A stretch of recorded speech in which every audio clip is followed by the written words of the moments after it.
karibu rero urisanze ni iwawe hanze banze kure n'uru rukoti nta maguta wumva shiri hari hashushe cyane kweli uzi ko ndushe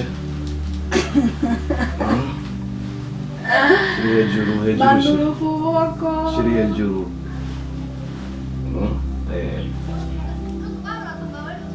zikoti nazo namba mwaziguriye mu bukaba shiri zikoti zirazimye mami kura n'agakofero ndumva niyasha ariko arashushe cyane ga jewe nyene senda zirasa hakumfa nkenye nobura mpfa ntafise indero ivyo nzobimubwira nikashaka gahe kandi ndarivuze ndagiye Francine igajeyo kiriko rabimbwira kirabifashe nk'ugufite naka iyo ntakubona cyo nahazwe imana ishimwe ahubwo kubona wewe bana yatari kwe sheri jewe ndagiye ndibaza turaza gusubira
sawa gusa wibuke yuko ari bya kabiri burya ibya gatatu uzoca umbona uwo ndiwe kwanza ndi muhanje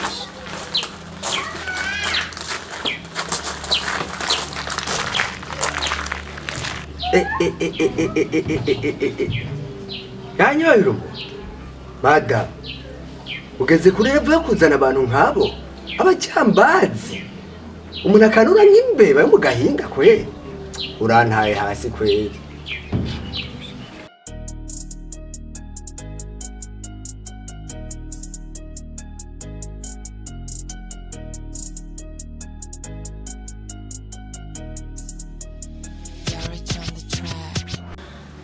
sheri karibu rero urisanze ni iwawe hanze banze kure n'uru rukoti nta maguta wumva shiri hari hashushe cyane kweli uzi ko ndushe shiri hejuru bandura ukuboko shiri hejuru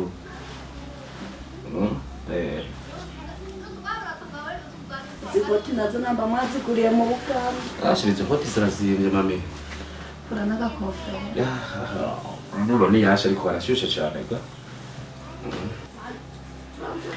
shushu nari nkumbuye kukubona kandi wishime cyane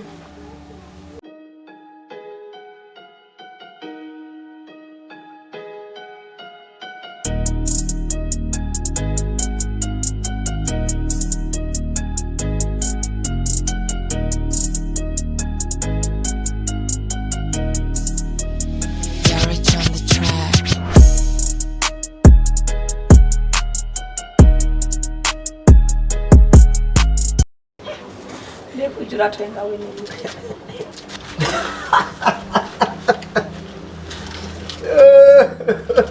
mabuja nyene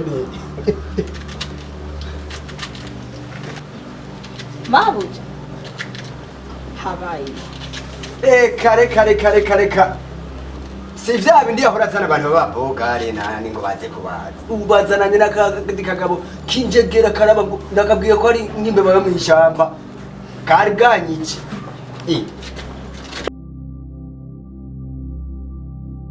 ati injegera aho mabuja ageze kure yo ikimbabaje shano kazohava nyanduriza umubwira umubosi wanje yanyambera neza.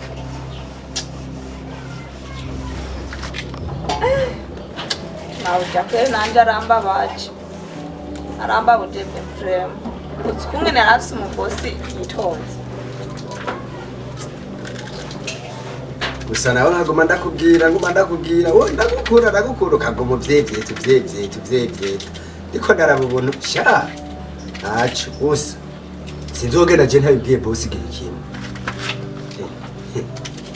naho nanje gushaka mere nka mabuja hama ivyo vyo kuvuga ngo uzumurega uravyihoze akazi kazoca kahangara Jewe nyene senda ziyasa hakumfa nkenye nobura mpfa ntafise indero ivyo nzobimubwira nikashaka gahera kandi ndarivuze ndagiye. Uzi ko nakurundiye kuri telefone nkakubura se? Telefone yanje yari yaramfanye. Gusa ubu narayikoresheje nta ngorane. Ndonde uzontora. Shira uvuze ngo telefone yari yaragufanye? Ego yari yaramfanye.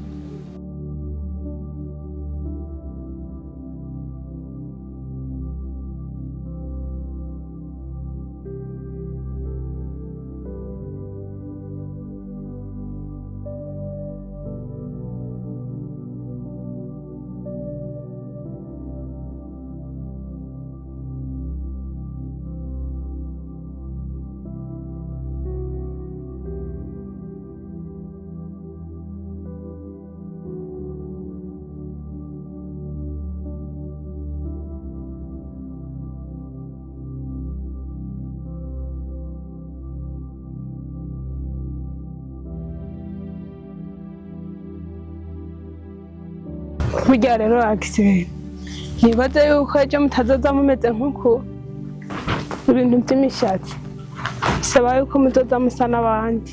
Burya rero hajya kw'ishuri muhabonye jewe mwabonye ko bagira aba bantu ati rero ni ugukura k'umushatsi wose camuga rero nabonye nyene birakomeye ariko nyene tuzokuraho kugira ngo tubandanye ivyigwa. Kw'ishuri wacu niko bimeze nanje ntubone narashitse kwiyi mishatsi natanguye nkuko kuwanya Francine igajeyo kiriko rabimbwira cyarabifashe nk'ugufite nahati iyo ntaha kubona cyo nahazwe imana ishimwe ahubwo kubona wewe bana yatari kwe je ndumva wehoho hari byinshi uzi utarambwira muga ntaco ngira uzoyimbwira kuko ndumva ko Fara hari utuntu twinshi yakubwiye. aho ubona jane uyu yapfuye kubirengako nta kimwe ntari namuyagiye sha jewe wari wamburiye nyene mugaje nawe mbona ivyo gufina no ku uwo yamenyereye bimwe vyari iwacu niyo mpamvu yaguma afise indani.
Bashashiri wanje nawe yatevye ari mpavanja mu masengesho yatevye kweli.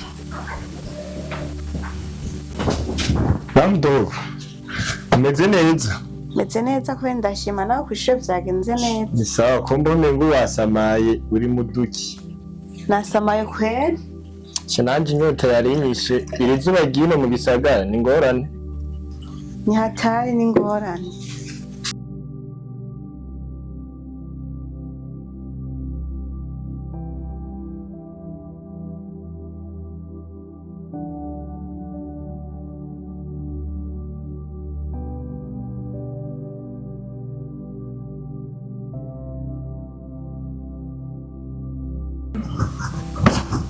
Hamwe. Sheri karibu. Yo, ash. Nari nagukumbuye. Karibu. Wari unkumbuye? Kono reka gukumbura sheri wa. Mbega uburuhere bikorwa. Ash.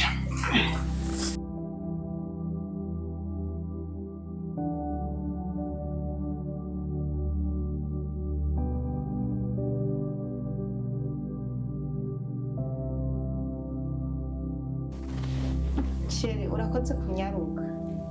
Nari nakurindiriye. Kandi urakoze kuza kuko nagira ngende gusengura nako nari niteguye. Kandi urabona ko mbere wataco mbaye. Mwamikazi, nije ntamenya ko narongoye kwe. Murazi ukuntu berewe? Sinarinzi ko meze nkuko. Yo, uraberewe sana. Ash. Nanje nzokugumiza ubikirore cy'umutima wanje. Uzigera upfa ku mutima wanje n'umunsi wa rimwe. Sheri ega byose ni kubwiwawe. Ntuzi ko ari unyambika none mbegwa kubera wewe. Ash. Ni vyiza cyane kweri. Uhoho asha ngira nzorenza ko no kurenza ko mpaka bisumbe no ngaho. Mbe Jando ntarava kw'ishure ko tawe mbona. Sheri Jando yapfuye kw'ishure. Ngira araryamye. Mwamikazi mumpamagarire kuko no munsi ndafise akanya. Tube turayaga nawe. Muga Sheri nari kubanza kugufungurira. Sheri ivy'imfungurwa nta ngorane. Urabona zirya sorori usanzwe nshiramo imfungurwa zirashusha cyane. Nanje urazi nkunda indya zidashushe cyane. Nitwe zicu zifundura zimere nk'iziba zirahora. Hari muco mpamagara Jando tube turaganira. Sheri sawa. Reka ndamuhamagare. Ariko je ngira ce mbandanya nje ku rusengero urabona ko amasaha agiye. Nta ngorane n'imwe. Wowe bandanye uje ku rusengero hanyuma uze kwibuka kunsabira. Uze kwibuka kusabira urugo rwacu. Hanyuma ibindi navyo nta kibazo na kimwe. Reka turayaga na Jando nta n'ingorane kweri nta kibazo na kimwe. Sheri je ndagiye. Bibaza turaza gusubira.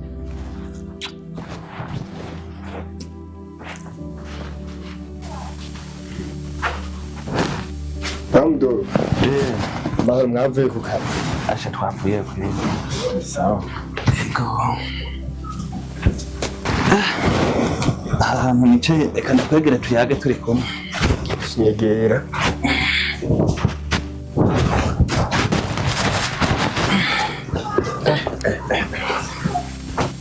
Jando nije nari ndagutumyeko. Nashaka tube turayaga. Kw'ishure ubona bigenda neza. Ash, nukuri akanya kari gakeneye cyane. Hama nanje kw'ishure. Ndashima Imana gusa rero nari nazimiye no munsi urabona ko ntaramenyera. Wari wazimiye ngene ku mutaga. Asha, ibintu byo ngaha mu gisagara utarahamenyera niko bimeze. Uko bimeze. Ariko uzomenyera nta n'ingorane. Hanyuma nagira ndakuhe mu mpanuro zimwe zimwe. Urabona ko uri mushasha muri iki gisagara. Kandi uvuye hariya uzobona ibisayangana byinshi aha mu gisagara. Ico wokwitwararika rero icambere na mbere uza wirinde gutaha ijoro. Amasaha yo kwiga ujye hakiri kare wirinde gutaha ijoro. Ikindi naco nko urabona uyu mama wanyu urabona ukuntu asanzwe amerewe kandi urabona nta mukozi turaronka. Ugiye kw'ishure ashobora kubura kumufasha udukorwa duke dushoboka.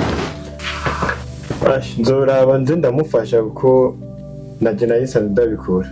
Haba ivyo gutaha mw'ijoro nahari haruguru sinabura nta ijoro.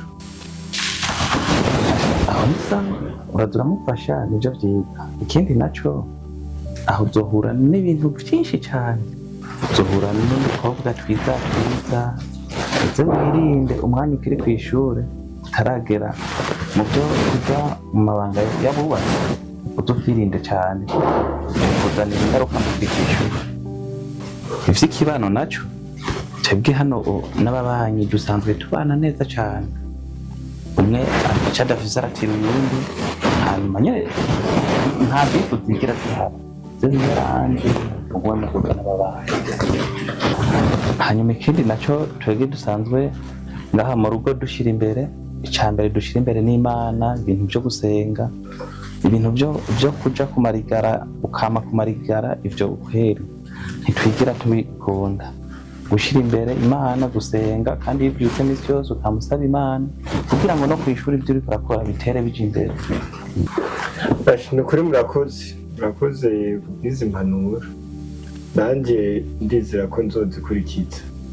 Hama ikindi co gusenga, naje nahora nsenga kandi ndabikunda cyane, ahubwo kurya nyene muguma mumba hafi, ushaka kumba hafi kugira ngo ninagwa mu gakosi mumpanura nk'umwana wanyu kandi bizogenda neza. Izi mpanuro zose ndaziguhaye kugira ngo umuntu wese adashobore kwibeshaho. Urabona nk'ubu abavyeyi bawe basanzwe bahanze amaso wewe, uje rero ukaca usamara, uca usanga ataco bagukuyeko, nico gituma utegereza kuvyitaho. Hanyuma turaba hariya ku meza madamu menga yasize yabigize neza, uca uzana kugira ngo twifungurire. Sawa, reka ndabe ufungure.